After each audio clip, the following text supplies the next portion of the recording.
നല്ല ഫ്രഷ് ആയിട്ടുള്ള പൂരി ഉണ്ടാക്കുന്നത് എങ്ങനെയെന്ന് നോക്കാം. ഇത് 2.5 ഗ്ലാസ് മൈദയാണ് എടുത്തിട്ടുള്ളത്. 1/2 ഗ്ലാസ് റവ, ഒരു നുള്ളു ഉപ്പ്, വെള്ളം. ഇത് ചുടുവെള്ളമൊന്നുമല്ല, പൈപ്പിലത്തെ സാധാ പൈപ്പിലെ വെള്ളമാണ്. ഇത് ഉപയോഗിച്ചിട്ട് നമുക്ക് ഒന്ന് കുഴച്ച് വെക്കാം. വെള്ളത്തിന് പ്രത്യേകിച്ച് അളവൊന്നുമില്ല, നിങ്ങളെ അളവിനനുസരിച്ച് നമ്മൾ ഒഴിച്ച് കൊടുത്താൽ മതി. ഇതൊരു അരമണിക്കൂറെങ്കിലും കുഴച്ചിട്ട് വെക്കണം. നല്ല ഫ്രഷായിട്ട് നല്ല ഒറ്റ പൊള്ളനായിട്ട് വരുത്, നല്ല വണ്ണം പൊന്തി വരും. ഇത് നമുക്കൊന്ന് ഉണ്ടാക്കി നോക്കാം. നിങ്ങളെല്ലാവരും ഉണ്ടാക്കാൻ ശ്രമിക്കണം. വെള്ളം കുറച്ച് കുറവാണ്. 1/2 ഗ്ലാസ് അല്ലത്, ഈ പൊടി എടുത്ത ഗ്ലാസ്സിന് 1 ഗ്ലാസ് വെള്ളമുണ്ട്. വെള്ളത്തിൻ്റെ അളവ് നിങ്ങൾക്ക് പാകത്തിന് ചേർത്ത് കൊടുത്താൽ മതി. ഇതൊന്ന് കുഴച്ചിട്ട് വരാം. കുഴക്കണിൻ്റെ മുന്നേ അതിലേക്ക് ഉപ്പ് ചേർത്ത് കൊടുക്കണം. ഉപ്പ് ചേർത്തതിന് ശേഷം ആണ് ഇത് കുഴച്ച് കൊടുക്കാനുള്ളത്. അപ്പോൾ ഇത് കുഴച്ചിട്ടുണ്ട്. കുറച്ച് നല്ല ഹാർഡായിട്ടിരിക്കണം, അതുകൊണ്ട് കുഴപ്പമില്ല. ഇനി റവ ചേർത്ത് കൊടുക്കാം. റവ ചേർത്ത് നല്ലവണ്ണം കുഴച്ച് മിക്സാക്കണം. ഈ റവ ഫുള്ളും ഇതിലേക്ക് ചേർന്ന് വരണം. ലാസ്റ്റ് കുറച്ച് എണ്ണ പുരട്ടിയിട്ട് നമുക്കൊരു 10 മിനിറ്റ് നേരം ഇത് വെച്ചെടുക്കാം. നല്ല കുഴച്ചെടുത്തിട്ടുണ്ട്. ഇത് നിങ്ങൾ ഉണ്ടാക്കി നോക്കുക. ഈ കുറച്ച് എണ്ണ ഒഴിക്കുക. എണ്ണ ഒഴിച്ചതിന് ശേഷം ജസ്റ്റ് ഒന്ന് ആ എണ്ണ എല്ലാറ്റിലും ഒന്ന് ചേരുന്നത് പോലെ, ഉള്ളിലേക്ക് ചേരണ്ട, പുറത്ത് ഒന്ന് മിക്സാക്കാൻ വേണ്ടിയിട്ടാണ്. ഇതിങ്ങനെ എണ്ണ കംപ്ലീറ്റും എല്ലായിടത്തും ചേർന്നിട്ടുണ്ട്. ഇങ്ങനെ വെച്ചിട്ട് ഒരു മണിക്കൂറെങ്കിലും ഇങ്ങനെ മൂടി വെക്കും. ഇതിപ്പോൾ നമ്മളെ മാവ് നല്ല സോഫ്റ്റ് ആയിട്ടുണ്ട്. ഇനി ഇതേമാതിരി ചെറിയ ഉരുളകളാക്കി വെക്കുക. അപ്പോൾ ഒരു ചട്ടി വെച്ചിട്ട് ആ ചട്ടിയിലേക്ക് നമുക്ക് എണ്ണ ഒഴിച്ച് കൊടുക്കുക. അത് നല്ല ചൂടായി വരട്ടെ.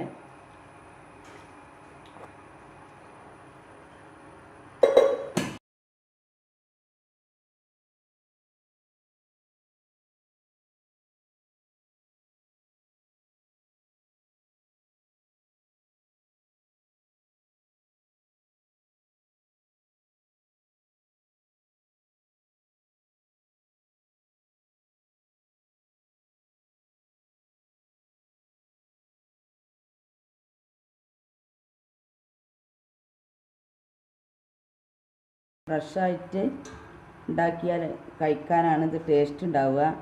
ചൂടാറി പോയിട്ടുണ്ടെങ്കിൽ ടേസ്റ്റ് ഉണ്ടാവില്ല.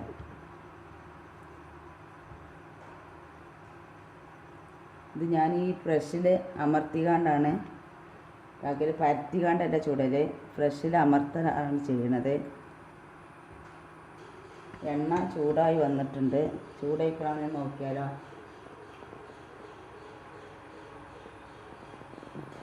ഒന്നും കൂടി ചൂടായി വരണം. ഇട്ടേക്കന്നെ പൊന്തുകയാണെങ്കിൽ അത് കറക്റ്റ് ചൂട് അളവാവുള്ളൂ.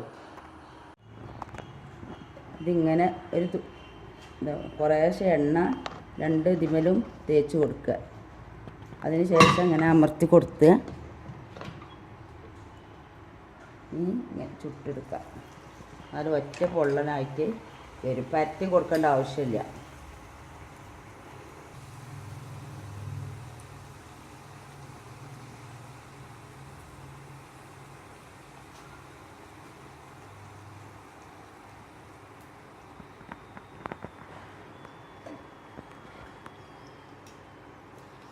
ഇത് നിങ്ങളെല്ലാവരും ഉണ്ടാക്കി നോക്കണം.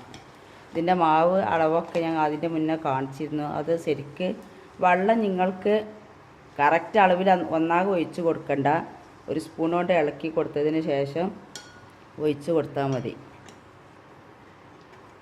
പിന്നെ ഇതിൽ റവയൊക്കെ ചേർക്കുമ്പോൾ നല്ല ആടായിട്ട് തോന്നും. അത് കുഴപ്പമില്ല. 1 മണിക്കൂറൊക്കെ ഇരിക്കുമ്പോൾ അത് താനെ ശരിയായി വരും.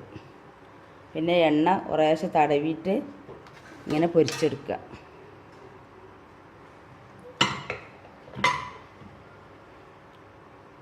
ഇതിലേറെ വലുപ്പം വേണമെന്നുണ്ടെങ്കിൽ വലിയ ഉരുളകളാക്കിയാണ്ടും ചെയ്താൽ മതി.